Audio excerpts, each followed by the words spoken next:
transformative. That's the best word I can come up with for what the last few years have been like for both Shags and I. As we get older, we care a little bit more about our health as time goes on, and we've been working. I think both of us are a lot healthier than we have been in the past. And today's guest really sets the example for me. This is a friend that goes all the way back to elementary school, went through college, sometimes in the big city. And to say that this guy has transformed his life and the lives of probably thousands of other people would be a gross understatement.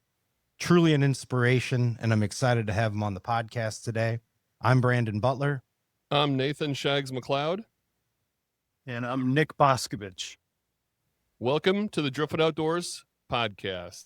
Nick, I'm super stoked to have you on here, and I'm feeling so unhealthy right out the gate because you're standing and then I'm sitting, and I think this dude is hardcore. He's going to stand for an hour. But I mean, that's the new trend too, just standing desks and just all the science behind how unhealthy it is to just sit all day at work and then at home to recline. But we're going to go through quite the journey, all of our journeys, and the importance of not only health and keeping busy, but how it translates to just outdoor activity and being better hunters, fishermen, hikers, all that stuff as well. But for people that aren't familiar with your origin story, because I just know you from the stuff Brandon has mentioned and like your juicing company and things like that. But a quick Google search, like you went to like #1 party school in America, Arizona State. And then two were studying to take the bar to become a lawyer when you decided to completely change your life and go a different direction. So take a moment and give us your like origin story of who you are and how you got here. All right. Well, it's tough to choose where to begin that story, but yeah, as you mentioned, I went to Arizona State. I not only did I partake, but I think I was a leader in the help put that place on the map, man. Yeah, man. I mean, to be honest, I think it was my senior year. Playboy magazine had a feature that they would do. I think they did it every year on the top party schools in America, and Arizona State, of course, was like mentioned in that list. And not only that, but they put like a little descriptor that said, "And for a scene that rivals any spring break, check out the pool at San Marbella any Thursday or any Thursday through Sunday," or something like to that effect. And me and my brothers like, they should have put our names in there. Like I lived overlooking the pool, and we were the ones pushing kegs and beer bongs and doing whippets in my apartment. I mean, and the list it's way darker from there, but it was an intense party scene. And when my friends and we kind of like reflect back on it, one of my buddies, Jeremy, said it best. He's like, "Dude, I don't feel bad at all. Like, we treated partying like a sport, and we played to fucking win." So it was like, I think that was like the mentality. But that basically rolled then right into my, post college years in Chicago. I was a union iron worker. That was kind of the family business. My dad was a big union boss for 30 years in Chicago. He's president of the Iron Workers Union. And then actually went on to, then he was, like a regional, worked for the international, but that was my summer and Christmas job throughout college. And then when I finished school, I was a pre-law major, and I came back and it was time to apply to law schools. I'd just taken the LSAT. I was on the Chicago Skyway project working 612s, and I was like applying to law schools, and it kind of hit me like, do I really want to be a lawyer though? I don't know about that. So I started kind of digging into that. I got advised to go to a paralegal program at Roosevelt University in Chicago by a family friend that was an attorney. And he's like, it'll give you an idea of what that first year of law school looked like, and be like a little brush up.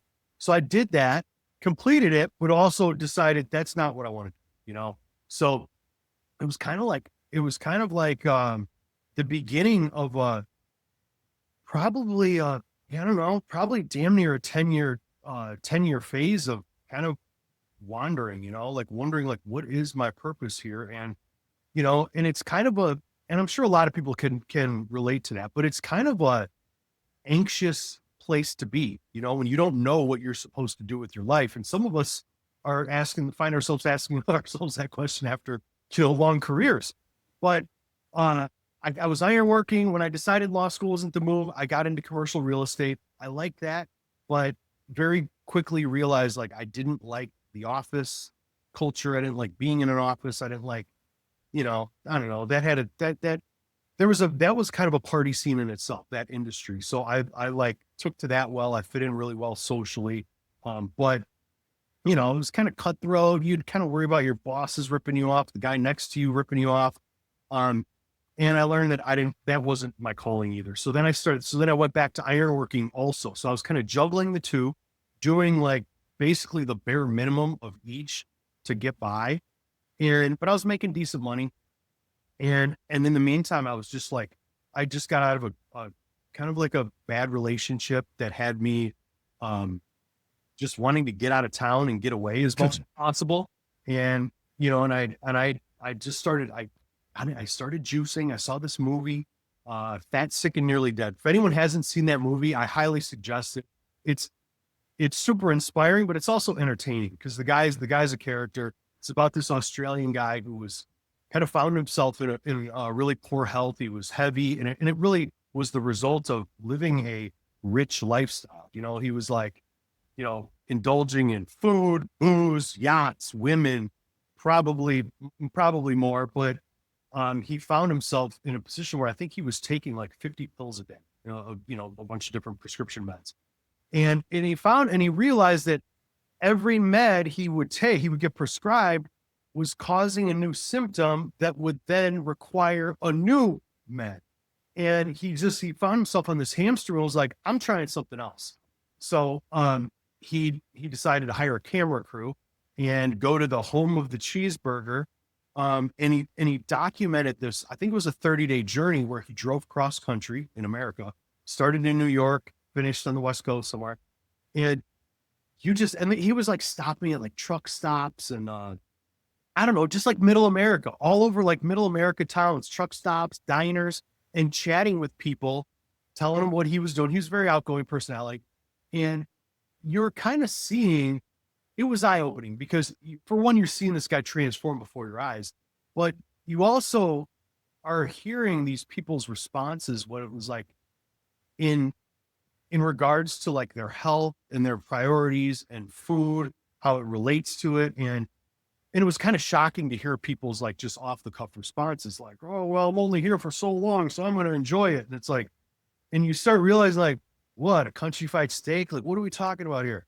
So, realize like it's something that might come out of your own mouth or your family's mouths, So it was a powerful movie. And you saw this guy, like he dropped like 70 pounds. He was off all the meds. He was checking in with doctors along the way.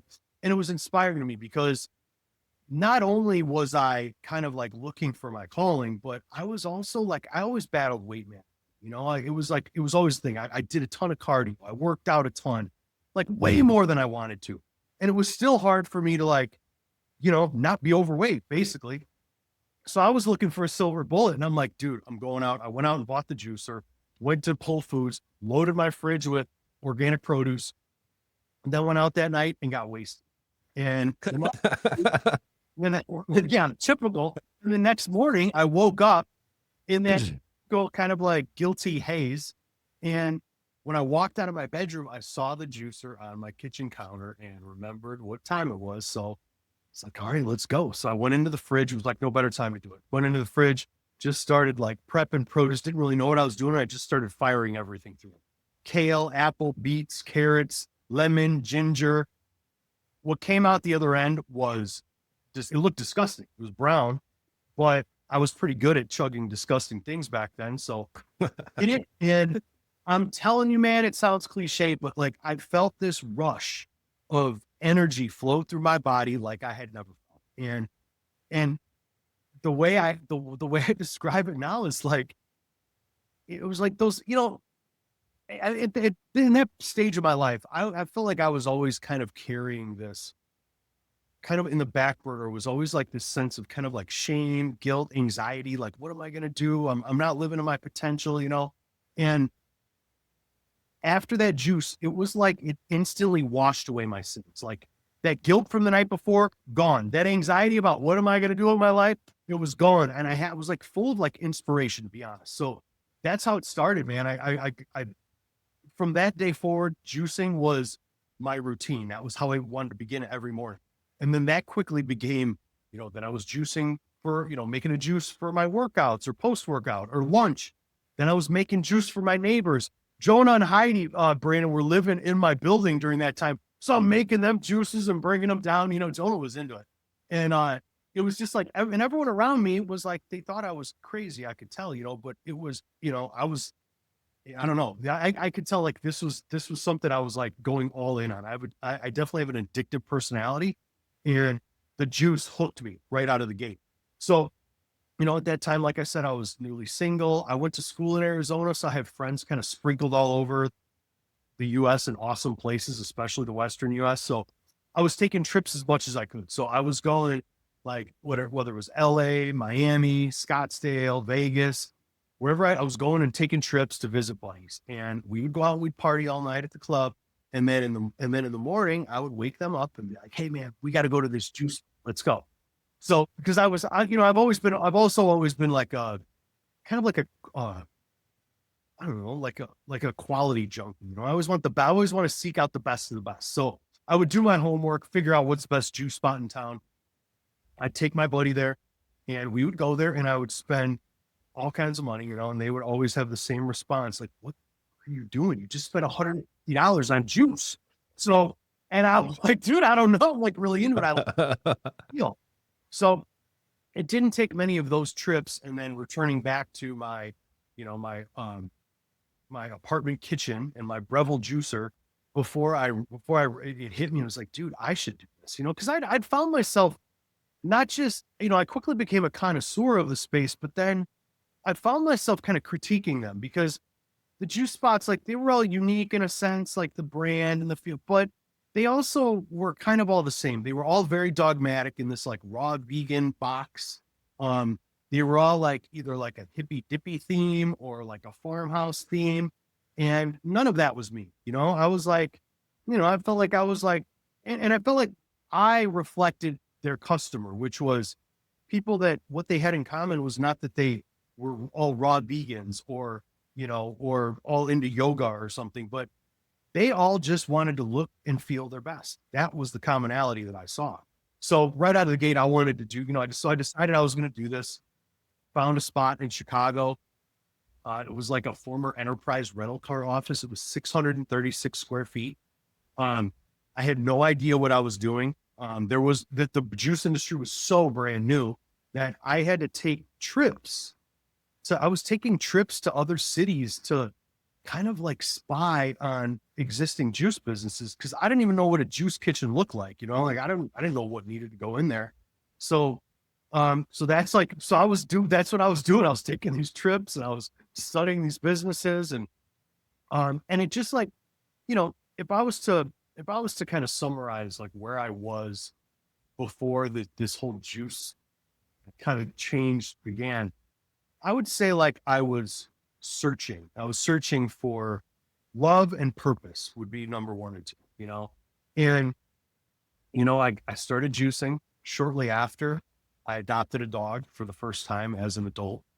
And that gave me a sense of responsibility and this like unconditional love and kind of an excuse to not go out at every invite or opportunity, so I was making different choices. And then shortly before we were set to open up, I met my now wife, Victoria, and then just like the way it all unfolded was just, it was like a divine script. We met on what was both of our mothers' birthdays. she was into juicing. I mean, I don't know if she was, but she certainly got into it after we met. But it was like, when I look back on this, like we had a 10-year anniversary of the business about a year ago. And I was kind of like recollecting on all of this, and just realized, like, I started juicing. I got a dog. I decided I was going to start this company. I met my now wife. We were engaged in 6 months. We got married a year later. Then we opened up a second shop. Then our daughter was born. A third shop, our son was born. And it was like, you look back, and my life exploded in exactly what I was seeking, So, and the cleanse business has really become the centerpiece, like the focus of everything, because that's where the transformations happen, like a green juice a day change your life, no doubt about it. But I mean, when like this opportunity that I have to change someone's life, the trajectory of their life, inspire, like lasting transformative change in 3 or 4 days for $300 or $400 is an incredible opportunity that is not lost on me. I feel really blessed that this is my calling, so I'm like leaning into it, in every sense. Yeah. It's been incredible to watch, man. And to see you do so good on social media. You're AKA the juice boss. And you make these really inspiring posts. You're out there telling your truth and trying to inspire other people to seek the best in themselves as well. And that's what I've really enjoyed watching. To take it back a little further, we grew up in a pretty rough part of the world. I mean, we met in the same subdivision that we lived in, but we're from the very northwest corner of Indiana. A lot of people there actually work in Chicago, live in Indiana for, purposes of getting out of the city. I think there's some tax advantages as well. People ride the train in, but we lived kind of on the south side of the county, and the north side of the county. I mean, that's Gary, Indiana, Hammond, soon to be home of the Northwest Indiana Chicago Bears. So it's a tough part of the world. I mean, when we were growing up, our county was home to the murder capital of the world per capita. And it's also like the third largest drug import area in the country. And so you've got kind of extreme poverty on the north side of the county. And then you got a bunch of us that are kind of middle class, upper middle class kids growing up, and that somewhat spills together. So to say that we were influenced poorly by the geography in which we found ourselves, I think would be an understatement. But unhealthy living is part of Chicago. Like if you go back and watch the Saturday Night Live skits with the super fans, the like, Bears. That's always right, like always part they of make a act. joke out of like the food that we have there. Now, don't get me wrong, it's the best pizza in the world. I mean, it's some good food, but at the same time, like it's just part of the culture. You see people on TV representing that part of the world, and they're usually unhealthy looking. You went out to Arizona. I was at Purdue. Like we didn't hang out much growing up. You went to the Catholic school, Andrean. I was at Crown Point, but we shared a lot of really good mutual friends.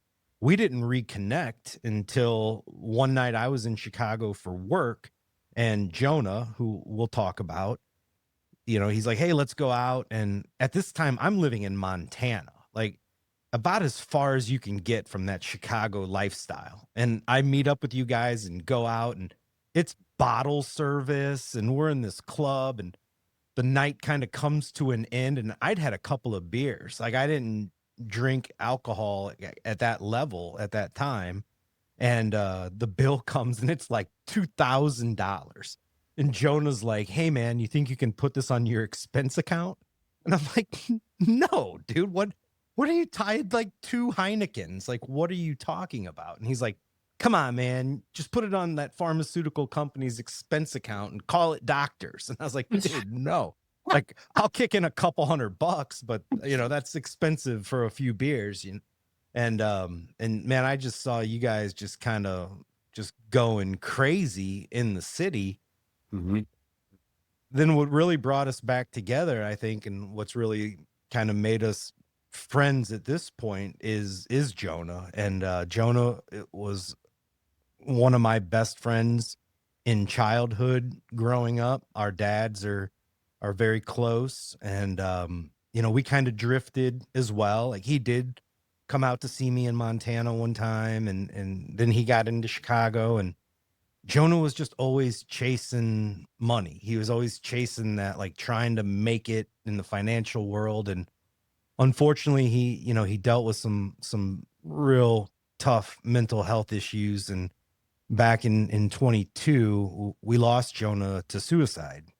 And doing what I do now, working for Retrieving Freedom, and trying to keep people from committing suicide, I keep him front of mind every single day. And it makes me very aware of my own mental health, which gets out of check often. And I think that happens to every single one of us. And having the ability to check in with yourself and having good, positive people like Nick as a friend to check in with is really, really important for everybody out there.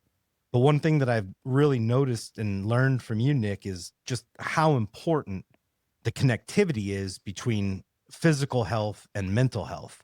And your ability to create this company, it's called High Vibe. We haven't even gotten there yet. It's called High Vibe. And it's such a good name because that's what it does. It gives you this euphoric high. And I'm a customer. I've done the cleanse. We'll get to that as well. But, I know exactly what he's talking about because I've used the products.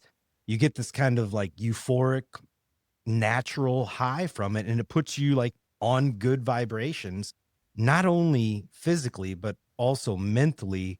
And you kind of just reverberate that every day. Like, I see you every day, just talking into your phone, trying to make other people positive, trying to move people in the right direction. And I just appreciate it so much, man. And then one thing that I really like and am excited about, and we haven't capitalized on it yet, and I'm going to make sure we do soon, is as you've transitioned that way, you've really started to find a deep appreciation for nature. And you've moved your family out of the city. You're living in northern Michigan. You're always posting about your time outdoors. And, I think that's so cool that you came to it later in life. And like all of these positive moves you've made, nature ends up becoming part of the journey as well. Totally. Well, I mean, there's a lot of science now too that's backing your gut biome and how important that is with your brain activity and mental health and all those things as well. So, I mean, a guy that's been dealing with Crohn's disease from like early 2000, 2001, and Nick, you had mentioned earlier about that guy's documentary. I had something very similar. I get diagnosed with Crohn's, so I go see the gut doctor, and at one time he has me taking 30 different medications a day to treat my Crohn's. Well, my stomach can't handle it, so I'm starting to like have acid reflux because of all this medication. And he was just a pill farmer. So I went in there, and then it was like, oh, well, I'll put you on acid reflux. So he's just going to give me another pill to try to counteract all the other pills that I'm taking. Yeah. And at that point, I was like, I'm done. I went and found another doctor, and I got quite the story about this too. They got me on Remicade, which was an autoimmune, or it was a immune. It weakened your immune system. So Crohn's disease is your immune system goes crazy and starts attacking your digestive tract, ulcerates your intestines, and causes extreme stomach pain and like diarrhea, throwing up. You can't keep anything down. I'm 260 pounds now. At my lightest, I got down to 160. Like, I was fading away. They thought I was dying. Like, my mom wanted me to come back to Oregon. I mean, I was taking every test you can imagine. And they thought it might have been cancer. They thought it might have been HIV. They thought it was a lot of scary things because it was just happened right out of college. I was a college athlete. I was still playing open gyms competitively in leagues and stuff. I was still in really good shape. It was just one day, suddenly, I was just sick and I couldn't keep anything down. But at one point then, I'm doing Remicade, which is like $5,000 an IV. And they say, well, your insurance isn't covering it anymore, so you need to pay me $5,000 out of pocket. And I'm a early 20s, chasing my dream of radio, working 3 part-time jobs going, well, I can't pay that. So I guess I'll just have to go figure out something else. And that got me on like the very early beginnings of getting into, digestive tracts and the biomes and the good bacteria and the bad bacteria and the yeast and everything that we have fighting each other down there. And I can't say that you never say that you cure anything, because I still have flare-ups, but compared to where I was and I am now is night and day. And that was all about changing diet. I went through a juicing phase myself, kind of similar to you. Just went and got a juicer and bought a bunch of things. When you said it came out brown, I was like, oh, I'm familiar with that breakfast. Yeah. Had that a couple of different times and just experimenting with different things. But then again, too, back then, sometimes that would be my mixer. Like, oh, I'll have a juice at night. Let's add a little vodka to it or something like that. Like, you're trying to live healthy living. But It's like the ultimate cocktail mixers, like, oh, trust me, I had that phase for sure. But I'm with you on how good it really can be for your well-being, for your health, for your guts. And yeah, it's been pretty incredible now, 20 years later and 25 years later, and just the more knowledge I've learned about it. And we can get into it a little bit later about the new health and wellness journey I'm on and things like that. But yeah, the juicing is legit. I'm all aboard for that. Yeah. I appreciate So Nick, go ahead and tell people about some of the products. Like, what is High Vibe? How do people get the products? What are the products? All that good stuff. Well, I'll start off by saying I named it way before Vibe was like the trend and everywhere. It's like, when I look back at that, even that decision, like, dude, I'm telling you, it was all part of this like divine thing, because I didn't even know what it meant, to be honest. Like, I was fresh off a trip to Hawaii. I was at a longevity conference with that David Wolf. I don't know if you guys know him. He's like this like superfood guru guy. He's a trip. He's like kind of a flim flam man, but he's entertaining. And he was talking about in Hawaii that the relationship between the flora and fauna and the sea and the people is like no other place. And I don't know, I remember it hit me. I'm like, and during that time, everyone in Hawaii was like using this hashtag that was like, lucky we live high, or live high, like HI.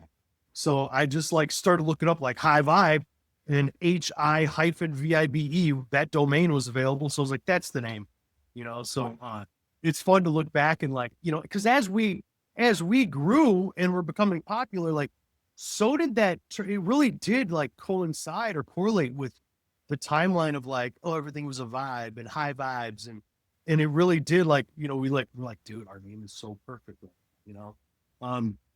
but yeah, it's like, okay, well, what made the cleanse experience, what makes our cleanse experience so unique is also what made us so successful, I think, right out of the gate was two things. One was I was not a business guy.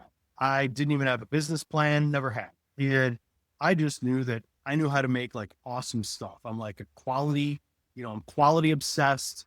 I also know like, I'm also like kind of like a formulator, recipe. I know what tastes good. I know what doesn't. So I just had my head down and was just like, I'm going to make awesome, the best concoctions anyone's ever had, and everything will work out. I had no idea like the financial, like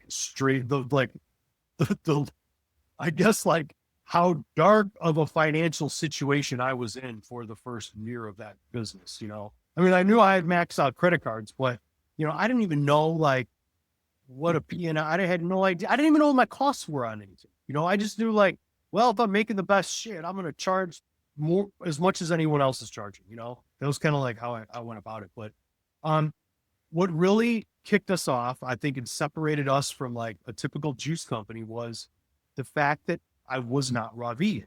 I came out with Bulletproof Coffee, introduced that to Chicago in 2014. So we're a juice company blending grass-fed butter and collagen protein and MCT oil into our coffee. Then I started making these crazy coffee concoctions with all these superfoods we had at our disposal. So I was like elevating the Bulletproof the really like this bulletproof coffee trend or phenomenon, and then which led us to kind of, we found ourselves catering to a different demographic than, or a different, like, I guess, like market than a typical juice company. We had people that were on keto diets, paleo diets, ultimately like bulletproof. And that led us to then making our own bone broth. And I remember when I had this like nutritionist girl that like ran my social, and she would sometimes like help with some of the I guess like complementary products, like a granola recipe or truffles or these like random like little food things. And she's like, I think you should make bone broth. And I had never heard of it. I was like, what? Bone broth? What is that? She's like, yeah, you just cook bones, like grass-fed beef bones, and you can put spices in it, but it's basically that. And then you drink it. I'm like, what would I serve that? What do you put it with? She's like, no, you just serve it in a coffee cup. I'm like, that sounds disgusting. And we started making it, and we started doctoring up, and we made some awesome recipes. The first year we launched that, it was like way too complex. Like no one knew what bone broth was. And we had like, I think we had like 6 or 8 different recipes, mineral matrix. Like we had all these different recipes, and people were coming in like, what is all of this? So we learned it was like too complicated. So then we scaled it back and made like one awesome recipe the next year. But, people would come in and, we had great juice. We had a kill shot, a 4-ounce kill shot. That's like, it really probably should have, or could have been, it definitely could have been its own company. If I would have been down to pasteurize it and like make it a CPG, but kill shot is like, it's got like its own cult following. We were selling like 30,000 of those a year out of that one shop. And, anyway, like so our juices were really good, really popular. So people would come in and they'd be like, hey, do you guys do juice cleanses? I'm like, sure. I'll build you a cleanse right now. I'm like, if I was cleansing, I'd want to start my day with a bulletproof coffee, and I'd want to do a bone broth for dinner. And that's kind of how it started. So we started building these cleanses, and the people that were doing them were like becoming kind of addicted to it. They're like, you feel great. You're light, you're inspired, you're super focused and sharp, and you're not hungry all day. But then the addition of those healthy fats by way of bone broth and bulletproof coffee eliminated the hunger. Like you weren't starving because you weren't starving for protein and fat. So we realized we were onto something, and then we just kept like, every 6 months or a year, I'd roll out some new products that were kind of like, there's always something new. Like, a couple of years ago was sea moss, so we've like a couple of sea moss Jello recipes. And, we've got like shakes and then matchas. Then I started taking this like bulletproof coffee approach to matchas, and then shaga, which is a mushroom, kind of a wild mushroom tea. So we've just created like what is in effect like the ultimate cleanse experience, and it's become the centerpiece now. You mentioned mushrooms. Do you dabble any in lion's mane, reishi, the cordyceps, like all that stuff too? Oh yeah, that was like what we were using. That was like when we started doing the bulletproof coffee, we right away, like we started, we have all these superfoods, from the shop. So we started doing, we've got a lion's mane, cordyceps, cinnamon recipe. We've got like reishi and cacao chocolate go together really well. So they're very complementary. The way we build these like formulas or these recipes they're complementary, like both in function and in flavor, Oh, So it's crazy. I took 2 shots of cordyceps and lion's mane before jumping on here. And anytime you tell anyone like, oh, I do mushrooms, they automatically think it's like the magic kind of like, you're doing what? I was like, no, medicinal mushrooms. Like there's some crazy stuff out there that helps your brains and just cordyceps are incredible, man. I mean, lion's mane's great, great like neuroplasticity. It really like, I mean, I don't know if you're going to go down this rabbit hole, but like it opens up like, how do I say this? It kind of like opens up your nervous system and makes you more perceptive of energy, lion's mane. in particular. Like I'm speaking that from like personal experience. In 2020 and 2020, 2021, I was under like incredible stress. I mean, everyone had their challenges during that time, but I was operating these brick and mortar shops in Chicago. It turned into a dystopian nightmare. Everyone fled the city. I was basically like making fun of all of these restrictions and rules and government officials and defying all the mandates, which at first I was like the hero of my people, but then as everyone else was falling in line, it was becoming, I guess, more polarizing that I was not falling in line. And it just like that year it snowballed. It was like my shop got looted during the BLM riots, my main flagship shop downtown.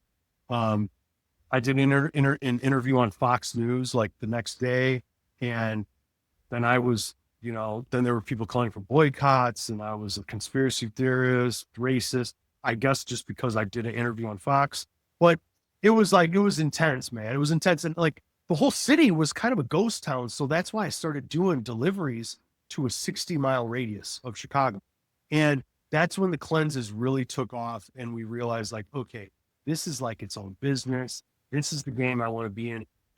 During that time, that was when I began cleansing, like kind of like, I don't know, obsessive. And the reason, and it was really out of necessity, like it was the way that I knew I could guarantee that I would like feel good, look sharp, and be the leader that I needed to be in that time, and like I was cleansing a lot, and I was very active on social media and leading, like I was doing these small group cleanses where I would like serve as people's hype man and really inspiring a lot of people to cleanse. And, like you can't go to a restaurant, you can't go to a bar, you can't go to a show, you can't even go to the gym. Like take some of that money and some of that time and invest it in yourself. You could come out of this best year ever. You come out of this the best version of yourself. And through that process, I experienced like a lot of changes in my body and like my energy perception in particular. I became I would have said back then, like sensitive or allergic to wireless frequencies, like EMFs. Like there was a point where like I could feel if there was a cell phone or Wi-Fi on the house, like I could feel it. I'm still very perceptive, but I've learned now like how to manage it. And, but I in my studies, because, when I was dealing with that, I was looking for an answer. Like, why am I like a walking antenna all of a sudden? And, and I was looking into it and I was researching all the different ingredients and trying to come up with my own theories. And one of them was lion's mane, actually. And because when I was looking at like what it does to your body, what it does for you, it was like it did that like to the highest degree for me, and I'm sure it played a factor, but when you purify your body and you're in this highly energized state, energy is flowing and you become much more perceptive of energy around you. And at first I only recognized it as like these like non-native EMFs, these frequencies. But shortly after, like after a while, I began to realize that it wasn't just that. It was also like people's energy. Like I could feel, that was like always a thing with me. Like I could walk into my shop and my manager, Eric, like, he'd be working with, one of our team, one of our staff. And I could sense right away if someone was like in a funk or moping around, or, and I'd be like, hey, Eric, what's up with Corey? What do you mean? I'm like, he's moping around. He's like miserable. What's going on with him? He's like, I have no idea. I don't know what you're talking about. I'm like, I've been in here 30 seconds. You've been in here for 4 hours. How do you not feel that? He's like, I don't know, but I don't, I realize, you get to realize this is like when you purify and like, I don't know, like you become more receptive of energy. And it really is like you're activating or tapping into like these extrasensory abilities that we all have, but I think you got to do the work to activate them. Intuition, telepathy, like some of the things sound far out, but I don't know, man, as time goes on, they're seeming like more real than ever. I am curious about your cleanse though, because I mean I've done a 72-hour fast. You're talking about bone broth. That was like my introduction afterwards. Again, just trying to blow out all the stuff in my gut biome and then reset it with sauerkraut and kimchi and all that stuff and some bone broth. And so when you're doing this cleanse, you're juicing. I know Brandon, you've done it as well too, but are you actually eating meals, or are you just having 3 or 4 juices a day for a period of time? Like what is what's the regimen of these cleanses? Well, okay. For many years, my response was, there's no such thing as anything less than a 3-day cleanse, because that's when like the real benefits begin kicking in. Yeah. So I would say 3 days is the minimum. So our cleanse is there's an architecture to it. There's 8 items a day. Number 1 slot, you break fast with intention, celery juice every morning on an empty stomach. It's like magic.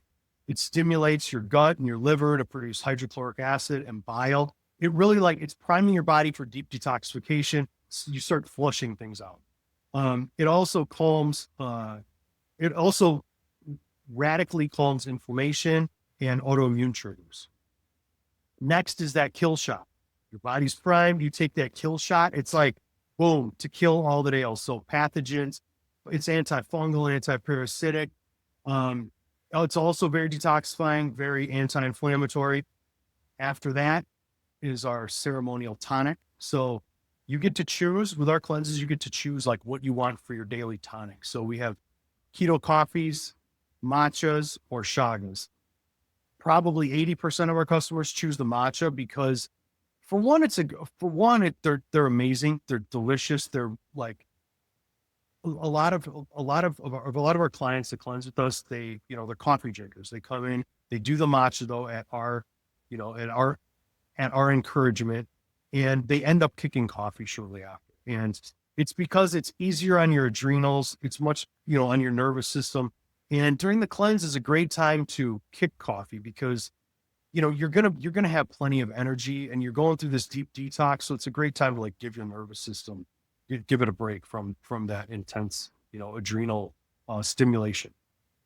Then we have our adrenal cocktail. So an adrenal cocktail is a juice recipe. It's a category. That recipe became popular in kind of like the biohacking alternative wellness circles back in like 2020, 2021, maybe. And the reason being is, like I was speaking on this EMFs, like our environment changed. And in these highly like, I guess like overstimulated, higher frequency environments, our bodies are burning magnesium and potassium at a higher rate. That's why everybody like benefits from taking magnesium nowadays, right? And potassium, same thing. And so an adrenal cocktail is it's like this recipe. The original recipe was, I don't know, it was kind of whack. It was like orange juice, cream of tartar, I think is what they would use, and Himalayan or like basically sea salt. They're like a good salt. And when I saw that, I was like, dude, like we could make what makes that an adrenal cocktail? And I saw it's really about hitting these like macro dose thresholds of potassium, vitamin C, sodium, and then we add magnesium to ours. And so I'm like, well, dude, I got fresh organic everything. So I could make the ultimate version of that. So we made an adrenal cocktail recipe. And then I realized like I could make like a whole line of this, like create a whole category. So we've always got like 3 different adrenal cocktail recipes. So that's after the tonic, because the tonic is there to kind of like sharpen your focus and elevate feelings of gratitude. And that's a big one. Gratitude's a big one. And the tonics do it, man. You just like, you drink your coffee, you drink your matcha, like whatever it is, like you feel grateful. You feel like, I don't know, you're just happier, more grateful for everything. So after that, the adrenal cocktail is really good in that slot because, you know, you are a little bit stimulated. So that's a great time to like calm your nervous system and now flood it with vitamin C because that gets everything going. It really helps to calm your nervous system, but also balance your hormones. And right now, you know, especially thyroid. Thyroid's an issue a lot of people have right now. And that's because of this kind of like subtle but constant state of fight or flight that most people are in. After that is our detox greens. So we've got, you know, 4 different green juices. They're all great recipes. They're all different. And we pair them, you know, like, I'll get into that one. So detox green, that one's to alkalize the body, you know, your body's pH, and really supercharge your cells. After that, the number, would it be 6 slot is our gut healing snack. So we do include snacks. Like it's the one exception it's the one item that's not liquid. So we've got it's always a salad or a jello, a sea moss jello. So we've got raw carrot salad, a purple cabbage and dill detox salad, a blue sea moss and a pink sea moss. And those are there to basically scrub your digestive tract and repopulate it with pre and probiotic. So, you know, the sea moss and those plant fibers are all great for like cultivating a healthier gut biome moving forward. Then those final 2 slots, you've got your dinner broth. So we're about to have 2 different bone broths. We're breaking that up, and that's what I'm really excited about right now. But we've got a vegan broth, which we call our longevity broth. We've got our activated bone broth, which right now is chicken, beef, turmeric, ginger, lime. I don't know. There's oil, maybe oil of oregano. I don't know, but it's like spiced up. Basically, it's like the ultimate bone broth recipe. And then last but not least is your dessert shake. So that's really there to the bone broth is there to strengthen and nourish, and then the dessert shake is there to really satiate. You know, healthy fats. You know, a little bit. You know, a decent amount of natural fruit derived sugars, mainly coconut, and that's there to really help your body to relax and slip you right into deep restorative sleep. So there's like an architecture to it. You know, it's different, and it's really, you know, I've never called like what we do our program a juice cleanse because I mean, to be honest, it'd be like shrinking to fit into a category that we've transcended, you know, like, and really what these are bioenergetic activations, you know, like how much would that cost me? Can I go online right now and order that, and would it get shipped to my house here in Missouri? Yeah. $440. And it's a 4-day program, and we overnight it everywhere in the contiguous 48. And if you're in Hawaii, I can make that happen too. It's just, you know, Well, I'm here to give testimony to it. I've done that 4-day cleanse. Unfortunately, work interrupted it. So I was on the road. I was in a hotel. I had to go to events. I literally stopped and bought a jet boil so I could like heat up the bone broth and all that in my hotel room. I desperately want to do it again. One thing that I've talked to Nick about though is like, for me, it would be incredible to go on like a retreat and do this. Like go up to northern Michigan, go out to Montana, get to some resort where, I mean, not that I was going to break it anyways, but just where there's no opportunity to break it. And in the middle of the day when, you know, you're doing, maybe you start the morning off with some yoga or a hike, do a little fly fishing, some campfires at night, and just kind of go through the process in nature. I mean, to me, that would be the absolute ultimate. I would like to show up and know, like, for 4 days, I'm going to mentally and physically, you know, just completely engulf myself with this better way of being. Are you leading me with this? Did you No. talk about this before or no? We did talk about it a little while ago, but I do think it's exactly how I would best like to do this. I mean, I think we share the addictive personality, and I think it's super cool that we're both sober and left our past lives behind. But I think I would become addicted to this product if I lived in Chicago. I mean, it is tough you do overnight it, but if I could walk down to it and buy it off the shelf every morning or whatever, I know I would get addicted to it because every single product that he named is amazing. Like, I mean, I'm a pretty meat and potatoes kind of guy, and pizza. But you open up seaweed, and you're like, what? And then you taste it and you're like, holy shit, like this is actually amazing. And I'd never had matcha before. You could sell me that every day. And I'm not a big celery guy, but it wasn't bad. Like, I got the celery juice down, and by day 4, I was like, can't wait to have my celery juice. It was surprisingly good tasting.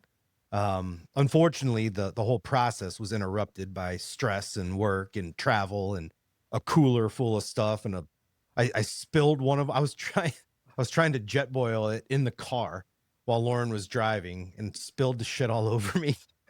But at the end of the day, like, I want to do it again. And I would love to experience that, like, in a setting where it's like, I'm just 100% focused on what I'm going through and doing. And I think marrying the cleanse experience with an outdoor kind of setting would be phenomenal. So Shags, we could take it and go down to the embassy, lock ourselves away for 4 days. Yeah. Shags has a little place down in the Ozarks. I don't want to be distracted from it, because not just do I not want to be distracted, I want to be able to, like, immerse myself in it. I want to be able to feel it. I want to be able to enjoy every different product and try to, like, do what Nick's talking about, like, feel that different energy that comes from each one of these. And multi-day float, man. Just do a 4-day float down the river. there you go. Well, that would be cool. But I mean, there's people that listen to this podcast that are just going, what deep end did you guys dive off of? But everybody that listens knows that we've been very proud of our transformations. Like, we're behind Nick, but at the same time, Nick, you may not know this, but Shags had a stroke a few years ago, like a legitimate, very scary situation. That changed his course. I went through a very hard mental health period of time and ballooned up in weight. So I quit drinking, trying to be healthier in what I eat. I'm still far from perfect, but I'm trying to be better. And I think when I was telling Nathan about having you on here, and I was like, dude, I'm telling you, you would love this product. And I just think it's so cool how he's already interested in it. I'm 100% in on it. It's just, it's like everything else in life. When do I fit it in when I don't have to be in a hotel or I don't have to be traveling or something like that?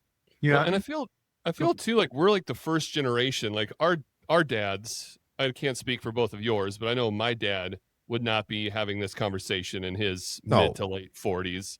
And that's actually, the stroke definitely got me off the nicotine. It cut my alcohol content way down, started eating healthier. But the true origin of me on this super health and wellness journey now is me losing my father last year. I watched him deal with heart failure and watched his health just deteriorate over like 3 or 4 years. And he was 69. I'm 47. So we all know how quickly, like, a 21, 22-year span will happen in a lifetime now. And I was like, I don't want that to happen to me. So the beginning of last year, I really sat down. I was like, I'm going to the gym. I'm going to start doing these things. And I was starting to see some progress. I started at 25% body fat. I mean, at my heaviest, I was like 310, and I've gotten down now to 266, or no, 261 today. I weighed myself. But when I started, I was 25% body fat, all belly. I was like skinny fat, former college basketball player. And I got it down to 15. And then I was like, dude, I would like to get to 10. I saw the progress, and I was like, oh, can I get to 10% body fat? And I slacked a little bit, and it went back up to 17. And then that's when Savannah and I really buckled down. I was like, babe, we're counting everything. I'm in my gear review. I'm wearing it on my wrist. Like, I'm watching all of it. And that's the ultimate goal. And I got my 30th class reunion in July. So that's my deadline, that I want to be at 10% body fat before I go back for my 30th class reunion, and just trying to see how difficult that will actually be. I incorporated some hot yoga. And I mean, we went out to Cece's and had a big old fat steak, and I didn't eat any of the lobster mashed potatoes or nothing. Like, it was just, I did. just screaming at me, those carbs, like, But oh, it wasn't you a want lot. It me? was just a little. Yeah, and I was like, nope, I'm not going to do it. I'm on this mission, and I enjoy the challenge. So that's kind of where I've been at. But I've always been interested in juicing. I've always been interested in like the fasting, and I did that just as a challenge to see if I could. And it was, like you said, it was quite the process, because I did a lot of research on what happens with your body when you fast for long periods of time, and just the clarity and the energy that I had throughout it. It was pretty incredible. So I'm definitely interested in trying to juicing too. I can tell you, it was way easier than I thought it would be. You know, I thought I'd be really hungry. I wasn't hungry at all. I mean, because he said like there's something coming every few hours. You don't have to like just starve through this. There's a very well defined set of instructions that come in the box. It explains everything. It's very easy to follow. Like the marketing, if you're listening to Nick, it's no surprise. Like the marketing and branding is amazing. It's just it's all top shelf quality, from the product to the experience to the people that you deal with. It's amazing. So now 4 days wasn't hard, but the juice boss here, I think you went 28 days Yeah. at one time. Yeah. And- Last February, I did the whole month of February. It was, I learned a lot during it, to be honest. I did it. I was inspired by a buddy of mine that was doing a long one, and a lot of people were doing long ones. I was getting customers reaching out, and I'd set out to do a 30-day cleanse like countless times, and I never made it. The longest I'd ever went was 8 days. So, and I'm hardcore, you know, so I know how hard it is to really to do these longer format cleanses, which is why, you know, so I did the 28 days. First 14 days, I was flying. Everywhere I went, it was like I was magnetic. People wanted to know what I was doing. They were booking cleanses. It was like I was just vibrating on another level. And the last 10 days or so, I would say, it was almost the opposite. I was struggling. It was almost like I was punishing myself. I was feeling like I was getting like dizzy, feeling like I was going to faint, like every day in workouts, whether it was like lifting weights or doing yoga.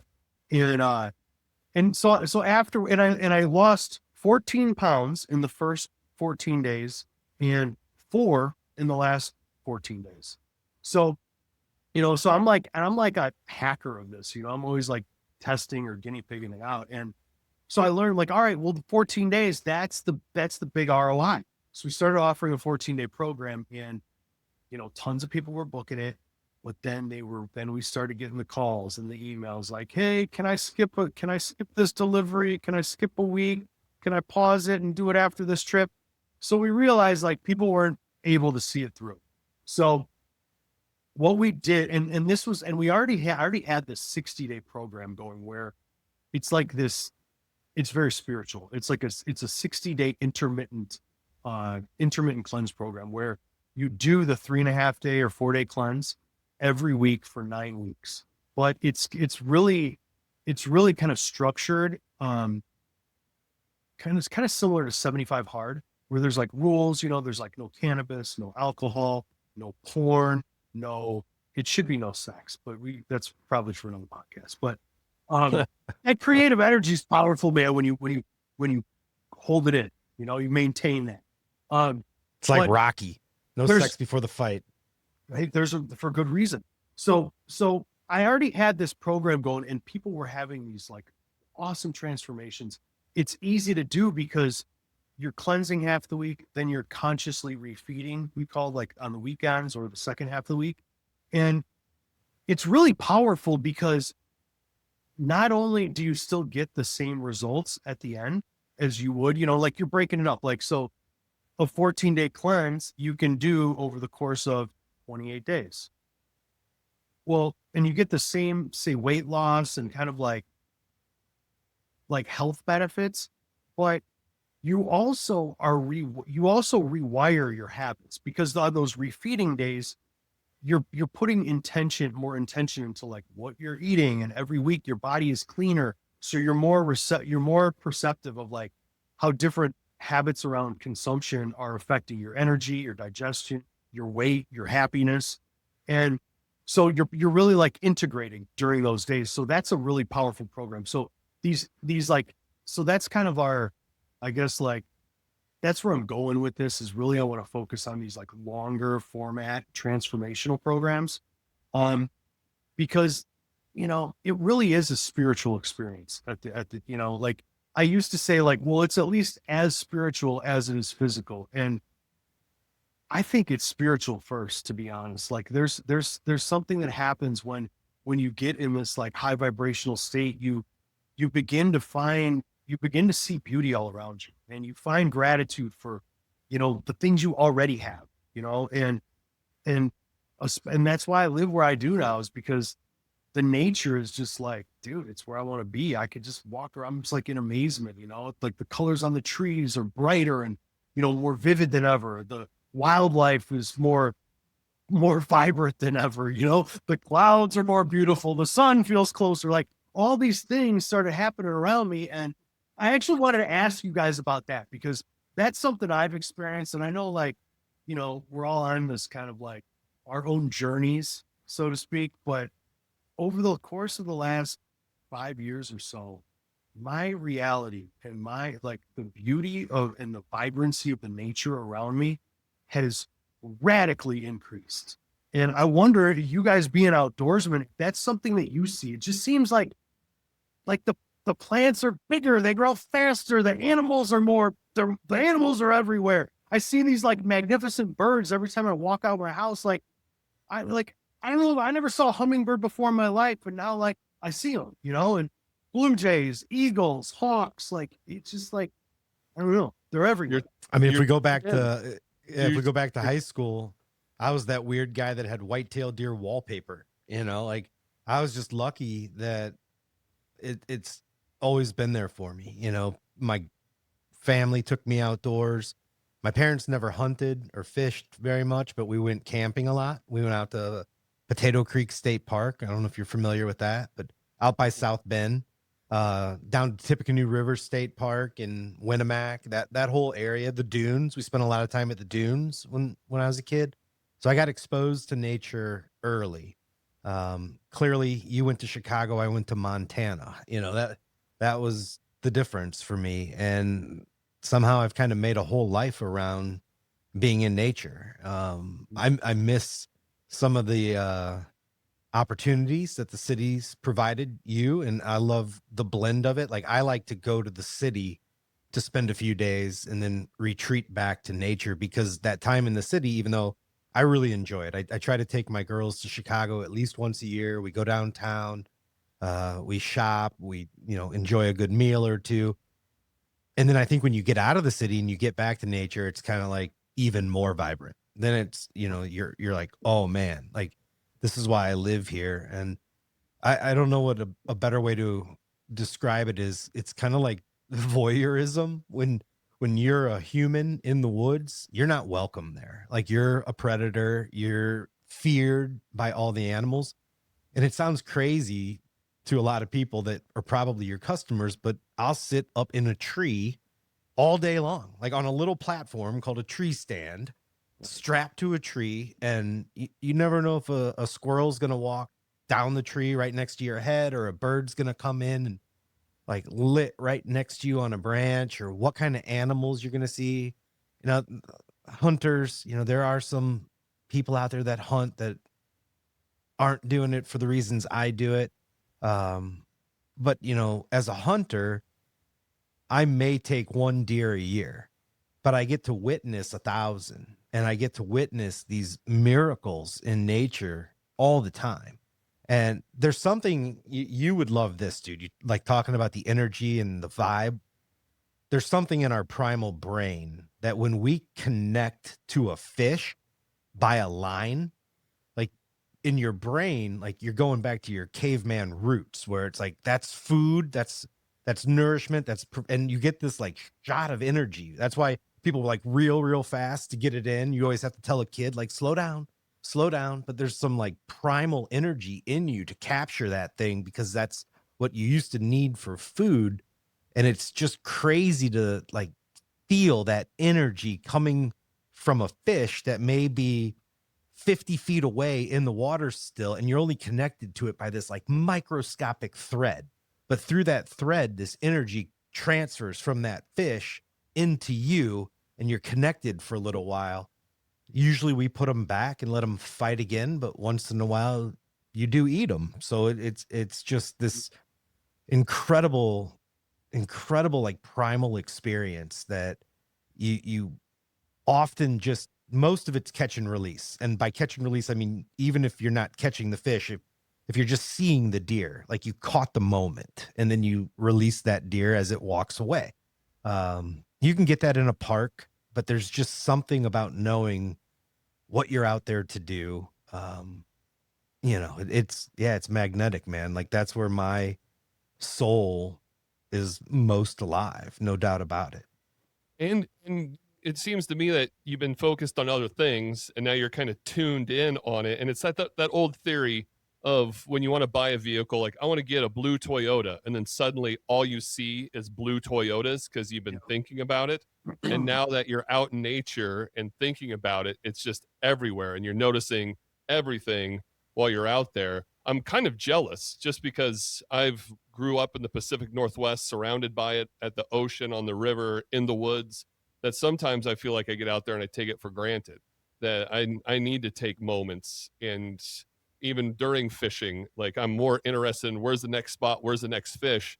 And that's what I enjoy about taking Savannah, my wife, as I'll look back like, are you doing okay? And she'll just be sitting on the bank and like watching a butterfly or just soaking it all in. And it's like, oh, that's why we're out here. I need to stop being so just focused on catching the next fish and enjoying everything around me. Yeah, really. Yeah, I went up today and visited a guy named Frank Oberly, and I don't know how else to describe him better than saying he's kind of like Forrest Gump. This guy has done so many amazing things, like one after another, from being a staff photographer for Life magazine back in the day. I mean, he started off as a machine gunner on a helicopter in Vietnam, like the whole Full Metal Jacket scene. Like, yeah, he was that guy in Vietnam. So he clearly has, issues with that PTSD. So he became a photographer so he could have a career that would keep him away from people. And he got into Alaska. He made 24 trips to Alaska. And this is back in kind of like the Mad Men era, when you took a photo of an eagle and you could sell it for $10,000 because he couldn't just go on the internet and pull one off for 50 cents. So he made all this money on these incredible photographs that other people weren't able to capture. He did that for 20 years. He was part of or solely the author of books. Some of them today are like legendary books, like Tall Grass Prairie by Frank Oberly and Chris Madsen. Just incredible. And then he just was like, you know what, I'm gonna do something else. And back in the 80s, he put an ad in the paper. He got 600 acres at $200 an acre. Went up there and just tore out all the like cedar trees and the scrub brush that had grown, and he restored it all to prairie.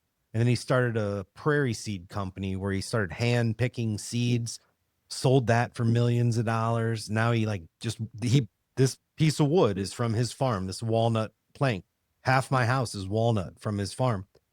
And he's the most in tune with nature person I know. And every once in a while, like, I got to reset. And I've got a lot going on. And I went up there today to seek his counsel. It's kind of like when Luke Skywalker went and saw Yoda, like that was my day today. Like I went up and saw my Yoda, and we just walked around in the prairie, and we talked about nature, and we talked about how bad chemicals on landscapes are. And that these deer won't enter this cornfield because of the chemicals that are on this cornfield. And it just, nature just recenters us more than anything out there. I mean, it's where we actually belong. 100%. Well, we're a little over an hour here, boys. You want to move into the mystery bait bucket? Start wrapping up the podcast. I want to know. So you do the juice plus more, all the different products that you have. How do you integrate other foods? I mean, when's the last time you've had a Lou Malnati's or a Gino's East? Do you ever eat that kind of food anymore at all? Not those. Like I'll eat pizza that my wife makes. Like she'll do a a sourdough, thin crust, homemade. She makes.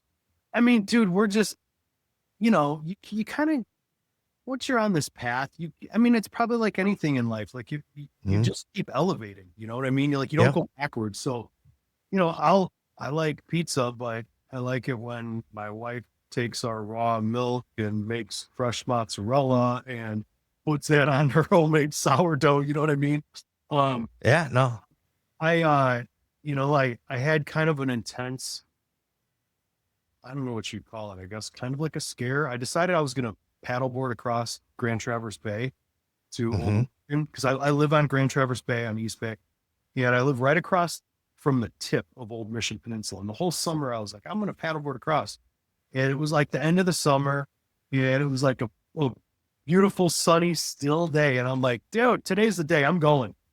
So paddleboard across. And I just told my wife, like, hey, I don't know if this is going to take me like 4 hours or what, but I'll be out there. I'll have my phone. I'll put my phone like in a plastic bag. I'll have it, just in case. Well, I got like in the middle of the bay, and I knew that it was very deep out there, but it went from, you could see the water's crystal clear.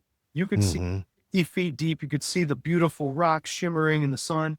Well, it goes from that to like black. It was, and I learned later that there's that spot where I was, it's like over 500 feet deep.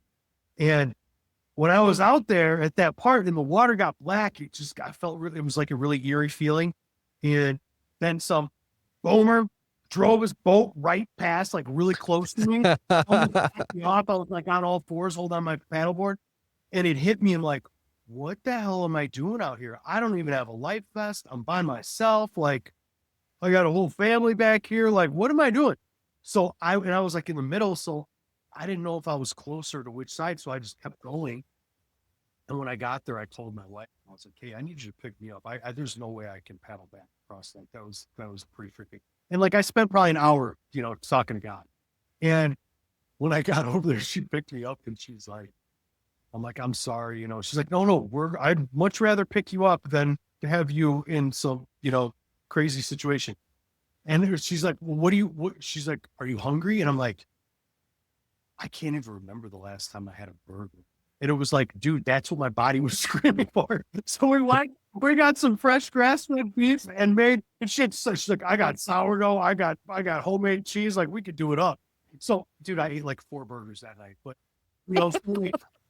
I eat like, the way I eat is very intuitive, I would say. Like, I know that I regret when I eat heavy meals, like I regret it for days. Like, I can tell you without a doubt that like when I overdo it, especially with like starchy carbs or overdo it with like, fatty red meat, like it's okay in moderation, but I'm not a moderation type guy.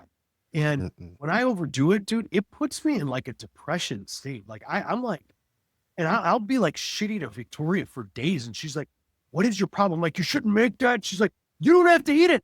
You don't have to eat it. I'm like, well, if it's there, I'm eating it, So, but like, now that said, so I keep it light. I eat pretty much high vibrational diet. I like light foods, like mostly plants. I love raw cheese for sure. That's a significant part of my diet. But it's mostly juice and teas during the day, every day. And then, but then like when my body calls for it, like when I'm I'll crave it hardcore. If I'm craving like a steak or a burger or a pizza, like I'll have it. But what's different now is that, and I think this is like a big level up for anybody, is like having a reverence for what went into it, Like Yep. there was a time in my life, like, my whole life, where a burger was a burger. It wasn't an animal. Now, when I sit down to have a meal, like we have this practice now as a family. We go around the table and say one or two things we're grateful for. And it's really shifted everything, because you could be having the worst day ever, and it doesn't even have to be like this. I think it's better than a rehearsed prayer, to be honest, because no matter what you got going on in that moment, you're breaking whatever low energy, stress, fear, self-pity, whatever you got going on, it's out the window when you name a couple things you're grateful for. And mine usually is like all the energy and sacrifice that went into this meal, and Yes. I think that's something that everybody across the board would benefit. There's something like spiritual that happens, when you have reverence for him. Well, and that's absolutely part of hunting. I mean, for me, I think many hunters, again, not all, but like I've shot a moose and in the middle of the mountains in Montana, and just went out there with no guide or anything, found the moose. I mean, this isn't something everybody can do. It took 17 years to get lucky enough to get a license. But when you're out there and you take the life of this, 1,000-pound animal, and you've got a piece of steel to take it apart with. I mean, it takes you back to like the roots of existence. Every time I take a bite out of that meat, I know exactly where it came from, and I know exactly what it took for me to have this meal. And I don't take it lightly.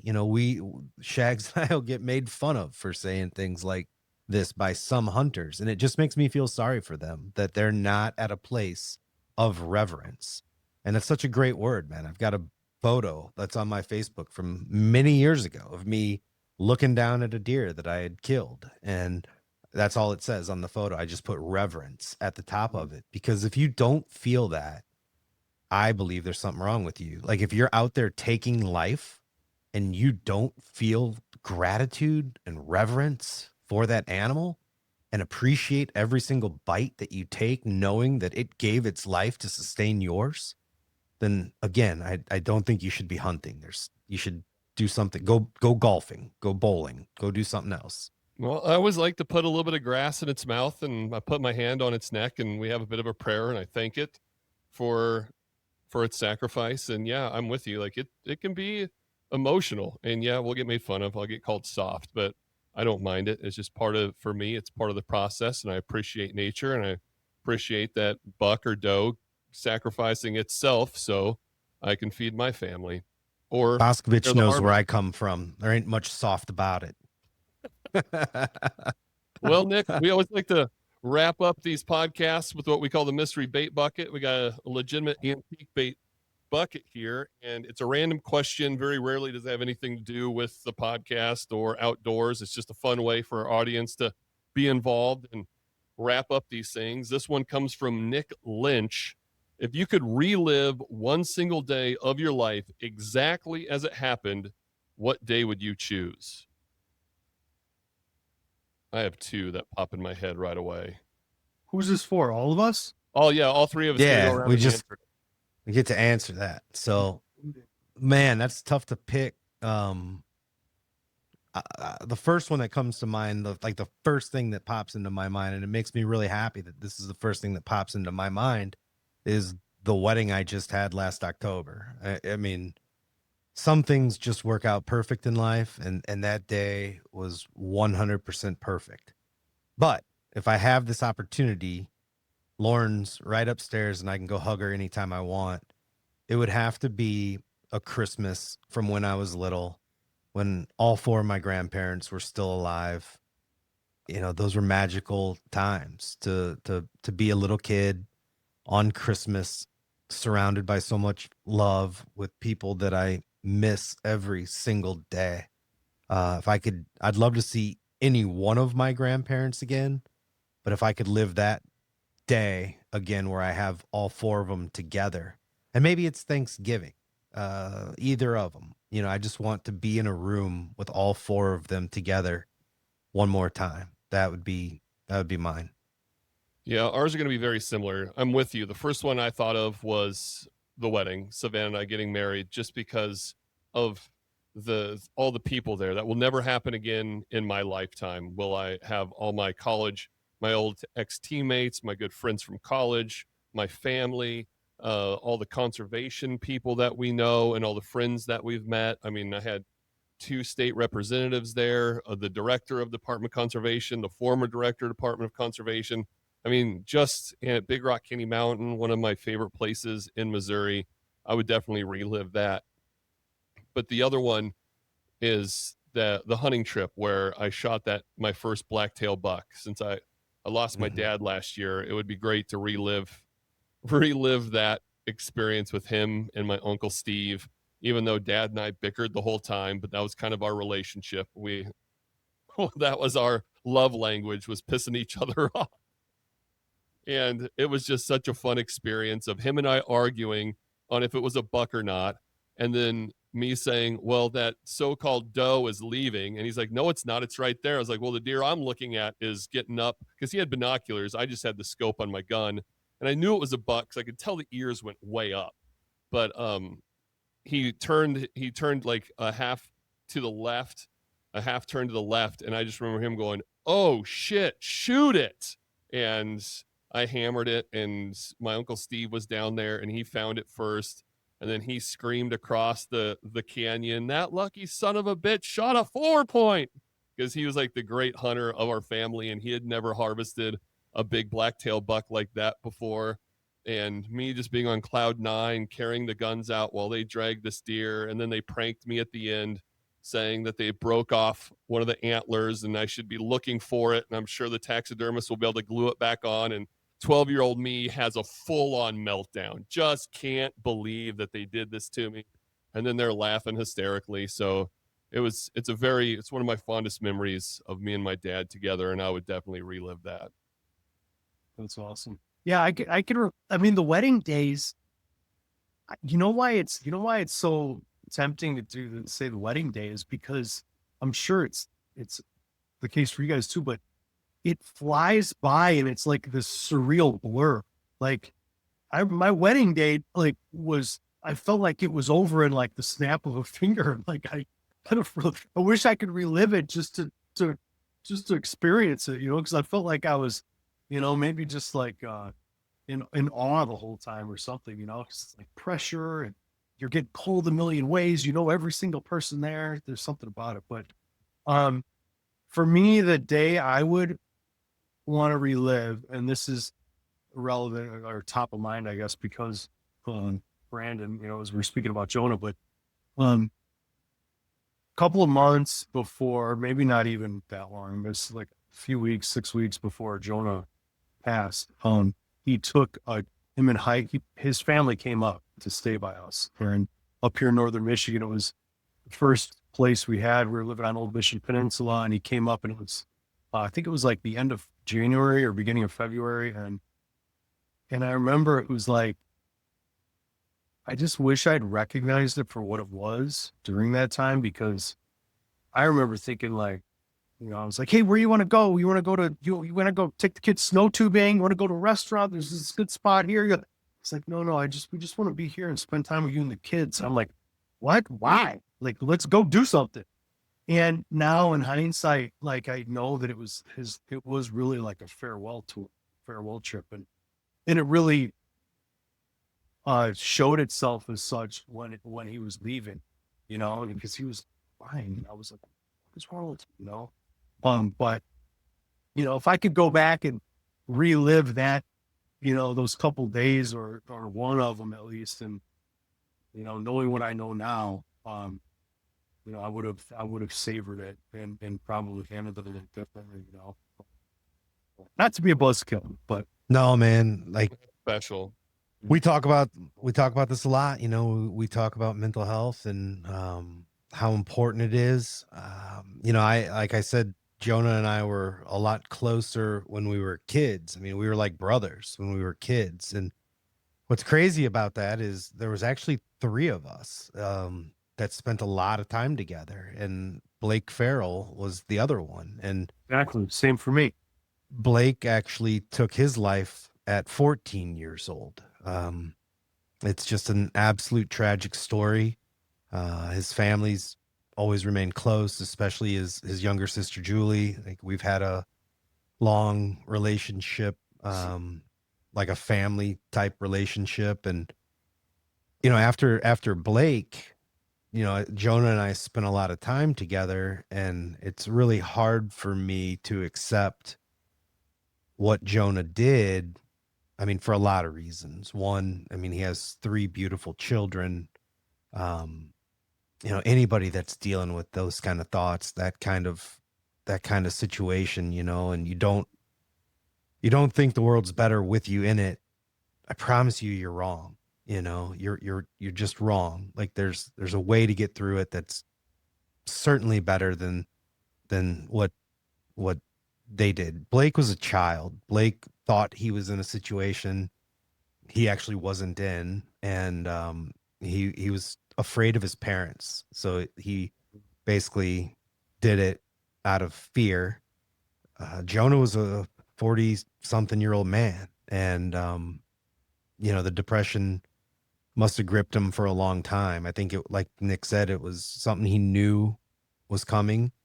And man, I had texted him not long before that. I mean, just weeks before that, I'd found a photo of him in my driveway with a beeper. So I sent it to him. I was like, just beep me, bro. Yeah. And he just laughed, like, man, and he wrote something like, man, we had some good times. And I never thought anything about it, and I hadn't called him in a while or talked to him in a while, but I sure wish I had. I sure wish I'd had more conversations with him. Not that either one of us may have been able to change it, but I just sure wish I had. No, I mean, I don't know. I'm of the belief that I don't think Jonah was at the wheel at that point, Yeah. But, like something else had taken over, well, he's missed. So with that, Sir, if you need help, reach out to somebody, because people out there love you no matter who you are. 100%. So what's the final thought, the final cast of the pod? Man, I'm just excited to know this version of Nick Boskovich. Like, it's just incredible. It's just like, I mean, Shags, we've been friends for a long time, but I mean, there's been a lot of changes in me. I know he recognizes that in me. I recognize it in him. Like, we came from a part of the world that's just a little different, and both found our paths to, I would say, peace in a different way. But what you're doing, man, to inspire people to a health and wellness journey, kind of parallels what I hope to be doing with inspiring people to appreciate nature and time outdoors. And I would just say I'm proud of both of us, to be honest. Like, really, and you too, Shags. I mean, think about where we've come just in our friendship in 10 years. It's crazy. I mean, this podcast started with us getting drunk at a cabin. And now we're talking about living a high vibe life, and I'm so, and we're both happily married, and life is just pretty beautiful when you pare it down to the things that matter most. And I'm just excited for all 3 of us to be there at this time in our life, because too many people go the other way. And hopefully, if this just inspires like one person to try to live a little better, then we did something tonight. 100%. If you're sick and tired of being sick and tired, man, there is a way out of it completely. And I'm just glad I met Nick when I was almost 50, because I would have met him in my early 20s or even early 30s. We probably would have caused a lot of trouble together. Yeah, you guys would have been friends for sure. But along the same lines, like, I'm just super proud of all of us, just because I kind of mentioned it before. I don't see, I know for a fact my dad didn't, and that's why unfortunately he passed away at 69. That all of us taking our health seriously now in our 40s is going to be really showing up in our 70s, 80s, and hopefully into our 90s as well. So, I mean, there's still time for you out there. If you're listening, you can do these cleanses, get into the gym. I mean, it's it's the long game. It's not a quick fix, but you start seeing progress and it motivates you and you feel better, you sleep better, your life gets better, everything around you, like Nick said, just looks better when you're feeling good. And it starts with your diet, your gut biome leads the way in how you feel when it comes to everything. Your skin to your sleep to your just brain power, all of it. We got to stop poisoning ourselves with just the American diet. Do some research. You can do better. And I'm looking forward to it, Nick. I'm gonna definitely do your 4-day cleanse for sure. All right. Yep. Me too. I'm doing it again when I can just settle in and enjoy it all. So, All right. Well, you Nick, guys give go everybody the details on how to order this, like where to go to learn about it. Give everybody those details. Sure. Okay. Yeah. So you can find me on Instagram, juiceboss33. So that's easy. And then the website is that's HI hyphen vibe, VIBE.com. So highvibe.com. We overnight nationwide. We press, bottle, and ship it same day every Monday and Thursday. So the best days to begin a cleanse are on a Wednesday morning or a Saturday morning. You could also do Sunday. Sunday, I like starting on Sundays. But yeah, there's it's really designed for you to succeed. I recognized many years ago when friends and family would be cleansing, that like how devastating it is when you don't see it through, and not just for the client, but for us, because you feel devastated, you're down on yourself, you blame me, no doubt about it. You think you wasted your money. You're never going to refer anyone. You're never going to try it again. So I've spent the last decade, obsessing on these cleanses and how to make them the most effective and enjoyable experience possible. So check it out, raise your vibe. And, it's truly the cure for nearly everything. That's I think one of the biggest challenges of this space is like, it's like, you want to talk about mental health, like, any kind of addiction you're battling, whether it's food, booze, drugs, you raise, you do a cleanse, you raise your vibration, you purify your body, you tap into a different type of energy, and it's inspiring. And, you feel gratitude. When you feel gratitude, you attract more to be grateful for. So we'll put all those links in the show notes. You just gained a new follower. I just followed you on Instagram as well. And right. Gear review coming up next. Brandon, into the podcast, the beginning of a gear review. What are you reviewing for us today? So I don't know how long it's been since I reviewed anything from Filson, but I'm not much of a brand guy. I mean, I'm like, people see how I dress, nothing fancy here, but Filson has always been like my male Louis Vuitton. I just love everything from Filson. This is my second Filson briefcase. These aren't cheap. This is about a $500 bag, but 2 of them have lasted me 10 years and indestructible, made in America. The company started out in Seattle during the gold rush, sending people up into Alaska. So that had to be rugged. It had to be able to withstand those elements. And if, I think if I could say that I had any kind of appeal to, a way of being like, I like rustic elegance. I like rustic, but high quality rustic elegance. And I think that's really what Filson represents. So my Filson bag, all heavy duty canvas, leather, brass, worth the money. Filson. Well, for my gear review, since this has been a real health and wellness podcast, I'm going to do my new fun little toy trinket thing I got here. It's the Amazfit Hilo band. And I did a lot of research on, should I get a Whoop, like one of the rings, one of the Whoops, like the smartwatch. And I didn't really want to have a smartwatch because I didn't want to get emails and texts like on my wrist. I really just wanted to track a plethora of information along with my everything from heartbeats to my step counter to my calorie intake. and it's very affordable. It was $99. It comes with a free app. I didn't want to be paying for subscriptions. I didn't know if I'd like it or not.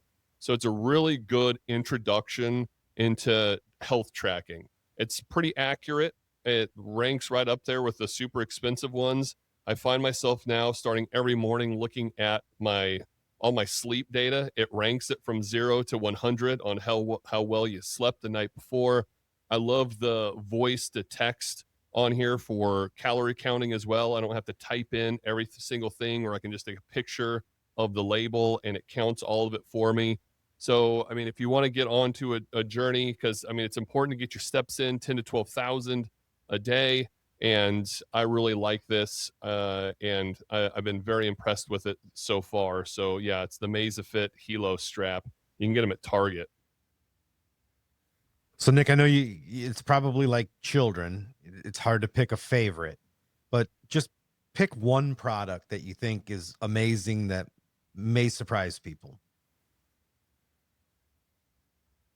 Okay, well, kill shot is what most people would say. I'm right now, like, I've got a new recipe that I'm working on right now, or that we're ready to launch, I guess. It's called Adrenal Frequency, and it's coconut water, fresh spirulina that I'm sourcing. I'm having it overnighted from California. This guy's growing in California, overnighting us. It's like fresh spirulina is wild, dude. It's like the texture of like a spongy egg yolk type thing, and the flavor is almost like non-existent. It like doesn't have much flavor when it's fresh like that. And so it's coconut water, fresh spirulina, and a little bit of lime juice, and it's like, dude, I don't know. It's like I'm like addicted. I've been drinking like half a gallon of it a day. So that's my current one. Yeah. And what is it? like- Where does it fit in? Where does it fit in? That's an adrenal cocktail, but it's a green too. So it's kind of like, you're kind of like serving multiple purposes there. But yeah, it's like, it's 10 grams of really bioavailable protein. That's detoxifying. It's chelating heavy metals out of your body. It's loading your body with tons of electrolytes, hydrating on a cellular level. It's awesome. But you feel it, like some of these, there's certain products that like, you read what's in it, it's good. But then there's other ones where like you feel it and you feel it right away, and there's no doubt about it. And this is one of those for sure. It's incredible. All right, we'll see you down the trail.